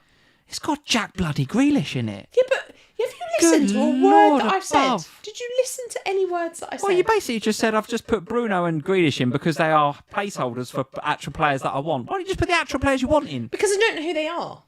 What are you going to learn between now and when the wild card goes? Well, loads, won't you? What, from Newcastle, Liverpool? Well, and also because there's midweek fixtures this week. Is there? Yeah. I missed that. League Cup. Oh, League Cup. Okay, not real fixtures then. Okay. What do you mean? Listen, this is a who did well in game week 2. I'm going to put him in my team. This is just a nonsense wildcard. You can't wildcard to this. Are you actually going to wildcard? How likely are you out of 10 to wildcard for game week 3? If Aït-Nouri and Palmer are both injured, very. Oh, bloody hell. Bloody hell. I'd love you to wildcard to this. Would love you to wildcard to this. Goodness me. Share for 5-5 just come out of nowhere. No, literally. I'll tell you who's talked about Fabian Schär so far this season. Absolutely no one. And you just stuck him in there at 5-5 and he's on your bench. I tell you what we'll do. Tomorrow night, when Fabian Schär has the game of his life, we'll clip this. And we'll play it for the world. Because... Louise, don't come in here saying Schär's a good pick. I'm not having it. I'm not having that. And Papa's saying a wild Schär appears. Like that's some Pokemon appearing out of nowhere. Oh my! Literally, Max would love that. No one has said about Schär, and suddenly a wild Schär appears. I love that.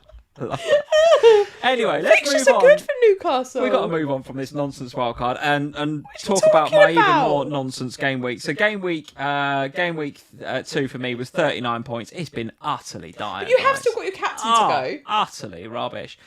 Joao Pedro is the highlight. Obviously, without that, it's a stinker. Green Arrow, yay, because game week 1 was just so bad. Dubravka and Porro at the back is fine, 6 and 5. Williams with the 2, Dorgu with the 2, which I thought was going to be a clean sheet, but wasn't. Salah captain and Gakpo in midfield still to go. So still, 2/3 players to go. Palmer in midfield also subs out for Juve, who did actually get the jammiest assist in the world for Paquetá's goal. So he gets 3, because the rest of that performance from him and West Ham was utterly dire.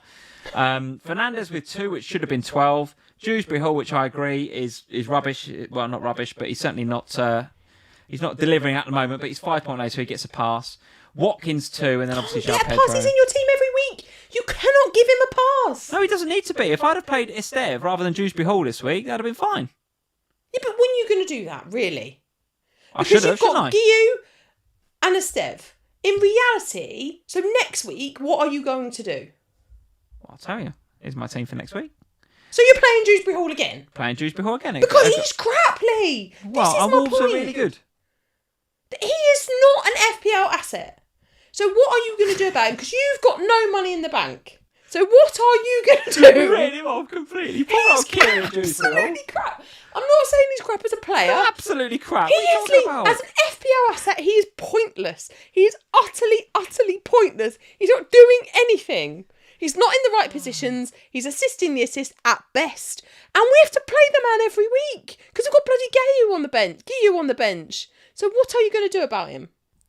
He is the least of my worries. Look, how can he be the least of your worries? The minute my FPL week and the headspace is dominated by Dewsbury Hall, I'm doing something wrong, right? You've got to look at your bigger assets. Palmer is now one that I've got to look at, right? Palmer's at home, by the way. I honestly don't think you can say that because this is a player in your first 11 every single week.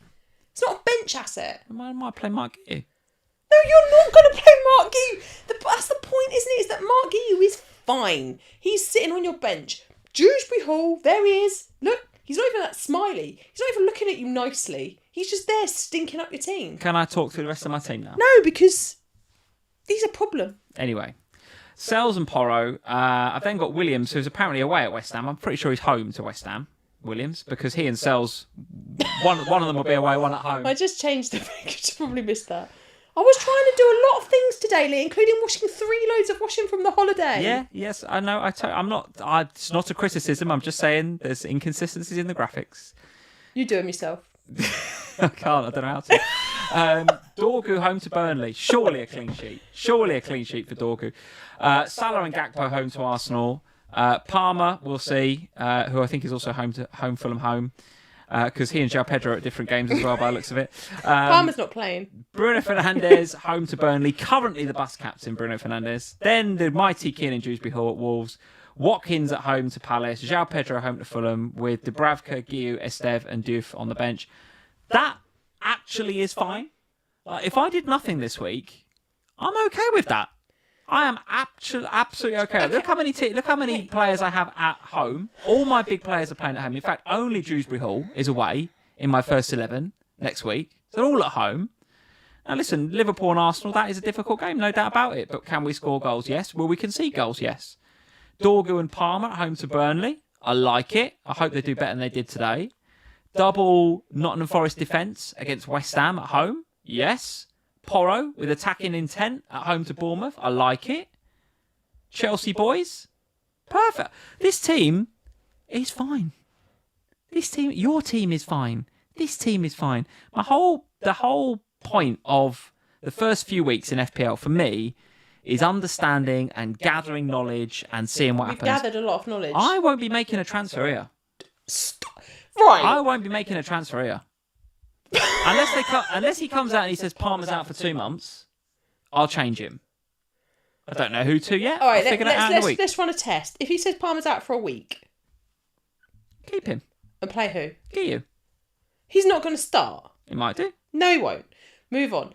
2 weeks? Yeah, probably so. Right. Probably so. So if I make a transfer this week, it'd be Palmer. But I'm not looking at this going, God, I need wholesale changes. You do, because you've got no Manchester United for next week. I don't want any Manchester United. Have you watched them? I just want Dewsbury Hall out of my team. I think you're being very harsh on Dewsbury Hall. I don't. I'd anyway, far rather have Jack Grealish. This team is fine, and if I can, I will roll. And I will like to go into game week 4 with 3 transfers. I'd like to get to a point where I'd possibly even wildcard in game week 4, 5, 6 to take advantage of the fixture swing for a lot of clubs, including Arsenal, and have those transfers roll through my wildcard. And then I come out the other side of the wildcard and I've got maybe 4 transfers in the bank. This is fine. All right, my rank is probably the worst it's been for 10 years. That's not a problem. You are that meme. What meme? That this is fine with the room's on fire. We're in game You've week got bloody 2. Dewsbury Hall's playing every week. You'd rather play Gayu. I can't understand what's happening. I cannot understand how you think that is fine. It's fine. It's fine. We're in game week 2. We are still understanding patterns in We've data understood enough to know that Dewsbury Hall is a terrible pick. You can't pick. just write him off after 2 games. Dewsbury Hall is a 5.0. What are you expecting? Hat-tricks every week? Okay, sell Guiu then. And now you've got a Grealish. Have a better asset in. You cannot have 2. You've basically got 2 burner slots. I'll tell you, the player that I'd most like to sell out this whole 15, Juve. He plays every week. Juve. West Ham crap and he's 4-5. I'll get Van der Ven have double Spurs. Na. Juve's the one most likely. You can't call that an assist for a Paquetá 0.01 XG. I mean, he's coming off your bench with actual points this week. That's more than Dewsbury Hall does. Anyway, this is an easy roll next week, unless Palmer's out for a long time. Easy roll, unless Palmer's out for a long time. And then I might think about it. So yeah, the rank's currently 6.8 million for me, which is a green arrow. Yay, this week. Salah, captain, and Gakpo still to play. Salah and Wirtz still to play for you. And yeah, wholesale changes for you next week, including Mr. Dewsbury Hall out of your team, maybe a wild card, and all sorts going on. Whereas I'm just going to sit here and just watch it all. I'll get the popcorn out, watch it all happen, see you stress out about a wild card all week, and I'll just roll my transfer. I think you've lost your mind. Dewsbury Hall is not fine. Sheldon is saying when the voice pitches go high, the echo reverb goes. Is that right? Oh, maybe we should talk like this the whole time then. Honestly, I think you've lost your mind. Oh, well, listen, lots to go this week. There's 824 people in. Thank you all for joining us at FPL Family here tonight. Leave us a like before you go. And Sam, before everybody disappears, what is going on this week? Oh, there's quite a lot. Where can they see us? Go on. Well, you can join Az and Lee on Off the Bench on Tuesday Yes, this week. Off the Bench. Az will be talking about some generational talents. Lee will be talking about how Dewsbury Hall is an absolute keep, apparently. So they'll be doing that on Tuesday. You'll also be doing the Sky Sports podcast on Tuesday. Yeah, busy. Back-to-back podcast for you on Tuesday. So you'll be on busy. with James and Briggsy. On with James and Briggsy, yeah. And then on Thursday, I'll be back with as usual, doing the Q&A. Ohana podcast Thursday? There'll be an Ohana podcast on Thursday. And also, I'll be back with Jules and Kelly. I mean, they're all above me now. It's a disaster. If they have me back as an expert on that podcast, given the disaster that was game week 2. So I'll be doing that with them on Thursday as well. So busy day on Thursday. And then we've both got to go on Sky Sports. We're on Sky on Saturday. They're going to put our live ranks on the top of the screen. I mean, let's ask Briggsy not to. Sugar. Because... Oh, God. I think we can... Here are our experts that we brought into the Sky Studios. One's on 6.8 million, one's on 7.3. Welcome, Lee and Sam. We'll ask Briggsy not to put our scores up at the beginning. Because he's a good lad, Briggsy. We'll say Briggsy Maybe we shouldn't put our league positions up right yet. Brucey's the producer of the show, in case you're wondering. He's on the Good podcast. friend of the show, good friend of the family. He's brilliant.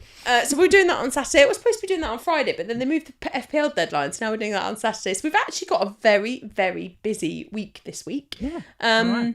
So yeah, that's what we're up to. Very good. All right. And just before we go, FPL Victoria's Secret. He or she? What do you think? Or they or them? Is it spelled victorious? Victorious. He. It's a guy. It's a guy. And on that bombshell, guys, leave a like before you go. Subscribe to the channel if you're new around here.